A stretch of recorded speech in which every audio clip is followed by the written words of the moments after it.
Somewhere in your childhood or your parents' childhood, there was probably a black plastic cassette in a drawer. Not a DVD, not a disc of any kind. A rectangular tape, thick as a paperback book, that had to be physically threaded through spinning heads just to play a movie.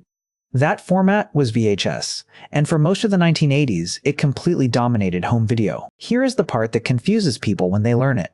VHS was not the better technology. It was, by most technical measures, the worse one. In 1975, Sony released the first home video cassette format called Betamax. It used a smaller cassette, and it produced a noticeably sharper, cleaner picture than what came after it. Engineers who worked in video at the time have said for decades that, frame for frame, Betamax simply looked better. A year later, in 1976, a rival company, JVC, released VHS, Video Home System. On picture quality alone, it lost the comparison. And it won the format war anyway. Why would a worse-looking format beat a better one, in a market where the entire product is a picture on a screen? The first answer is recording time, and it is almost embarrassingly simple. The original Sony Betamax cassette could record about 60 minutes of video, a 1-hour tape. Most films are longer than an hour. JVC's first VHS tapes could record 2 hours on a single cassette, and later, longer formats pushed that even further. For a customer standing in a shop trying to decide which machine to buy, the question was not which picture looks sharper in a side-by-side lab test.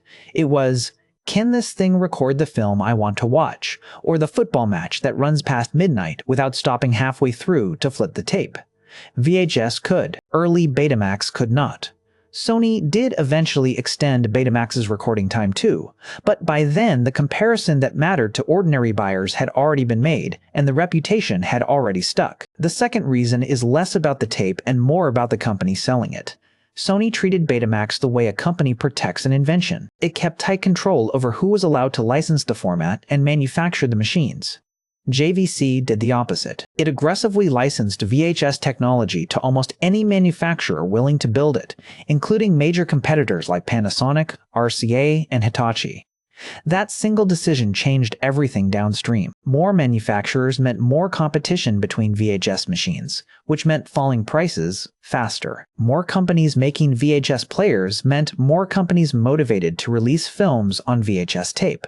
Because a bigger installed base of machines is a bigger audience for content, video rental shops, then a genuinely new kind of business, stocked whichever format more of their customers already owned a player for. That format was increasingly VHS, which made it the safer format for a shop to invest in, which made VHS players an even safer purchase for a customer, and the cycle fed itself. There is one more factor historians of the format war bring up constantly, because it is uncomfortable and undeniably real. The adult film industry adopted VHS far more readily than Betamax, partly due to VHS's more open licensing and lower production costs. In the late 1970s and early 1980s, that content made up a meaningful share of the pre-recorded tape market, and it pulled a portion of early adopters and a portion of rental shop stock toward VHS specifically. By the mid-1980s, Betamax's market share had collapsed. Sony continued producing Betamax equipment for the professional broadcast market for years afterward, and even kept making consumer decks in small numbers into the early 2000s.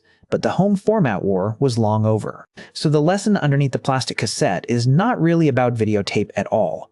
Betamax lost with a sharper picture. VHS won with a longer runtime, a wider array of manufacturers, and a shop full of tapes that made owning a VHS machine the obviously safer bet.